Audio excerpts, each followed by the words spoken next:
Welcome back to the channel. So, are you interested in sodium-ion batteries and investing? Well, Alltech batteries might be for you. One of your few options on the ASX in terms of sodium-ion batteries. 149 million for the company. Not saying this is a good investment at all.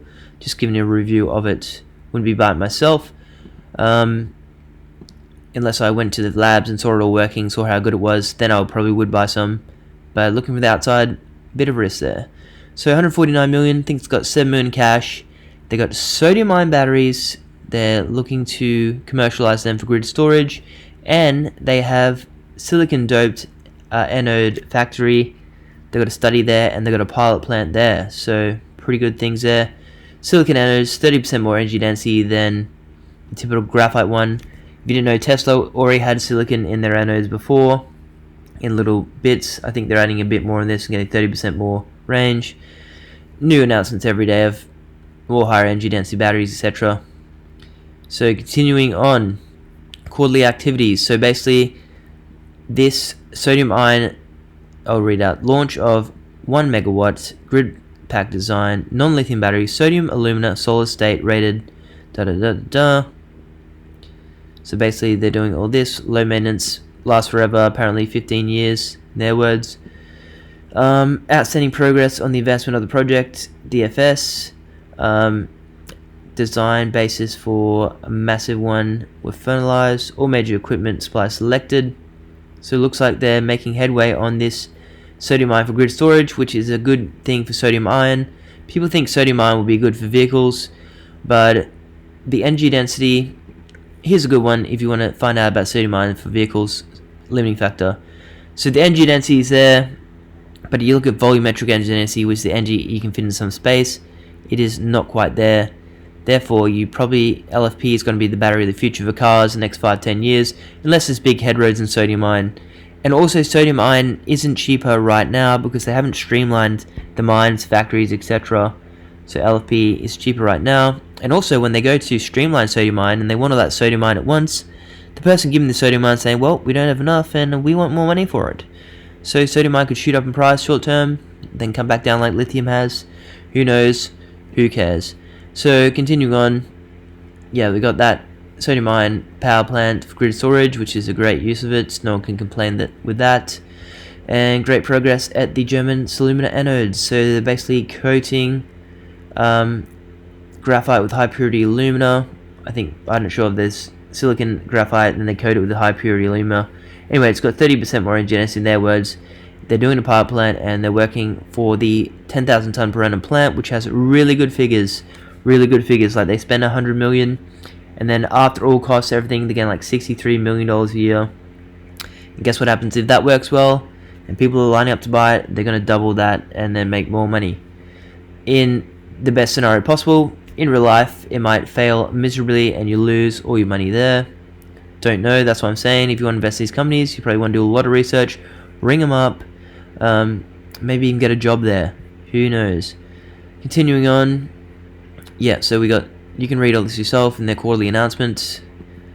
Basically building a sodium ion battery pack, very good to see. Update of this, a lot of reading there. This is the anode plant. Silicon anode, dope, 30% more energy density than standard graphite ones. Look at the study for this. It's actually really good numbers. Well, I already saw them, but anyway. Sorry, I already said the numbers. Low capital cost, only 100 million. Pretty good cost there, right there, for the money they're going to make. IRR, 40%. Product qualification on the way, so they're making headroads there. Will it succeed? We could hope so. So I guess 63 million net cash, I'd assume that's after tax and costs. $63 million in the hand. Payback period in 3.1 years. And guess what? If this all goes smoothly and very well, whoa, we'll do 30,000, 50,000 now, and making a lot more money. If it goes half good, that's still probably do more tons if people line up to buy it, and they'll get cheaper and cheaper over time, as is everything else. Or will CATL come out with something a lot better and a lot more cheaper? Yeah, that's the risk there. These guys got 7 million cash in the bank. CATL probably has billions in the bank and billions of people researching right now. So that is the truth about this. These guys might succeed, but CATL has more money. And do these guys have a special something, or do they not? Who knows? That's why you probably want to be in the lab testing yourself to see what's happening. Otherwise, you can just guess. So, yes, that's one company for sodium ion. If you know any more sodium ion companies in the ASX, let me know. I know there's like some sodium producers. Anyway, like and subscribe. I'll find some more sodium ion. It's sodium chloride, I think it's the thing you have to make that goes into the batteries. So like, subscribe, and I'll bring you some more companies like that, and whether I think they're worthy of having a look at anymore. Okay, so following on this channel, I talk about natural graphite stocks a lot. I was, due to LFP still being probably the battery in the next 5 to 10 years, and it's getting cheaper in itself. Sodium ion's coming along, but LFP is going to get better. They're all probably going to get better here and there. So still a big case for natural graphite needing to come out of the ground in large amounts. And one of the best ones I know is iTech Minerals, basically because they've got a massive resource. They're in a place with existing infrastructure, South Australia, everything renewable, existing workforce, close to capital cities.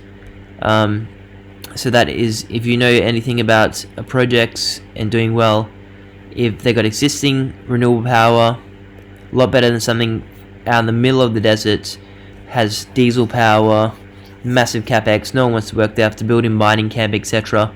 So these guys might have spent 100 million. If they're out in the middle of nowhere, they'd have to spend 500 million. That's just facts. Well, that's just rough sums, really. So I expect them to go well. Also, the neighbor who's closest done a financial study. These guys are going to have similar number, big resource as well. So probably have similar number, meaning they'll spend $100 million and then can maybe make that per year in EBITDA. And if there's a graphite shortfall and prices go up and people are prepared to pay that extra price due to electric vehicles being so good, that's even better for this company. They've got plans to go downstream to get out of the ground, then you make it into circular balls, then you coat it, and this company's got it in the ground, so it's an advantage for them going downstream as well. Not to mention renewable power in South Australia, 100% renewable, batteries there, wind, solar. So that's number one graphite stock. Like and subscribe for more. You can look at other videos for that. So that's it for this video. I know it's a video, say a lot of stupid things, but that's what you get. Like and subscribe, and let me know your thoughts. If there's any good companies out there with some really good numbers on the thing, let me know.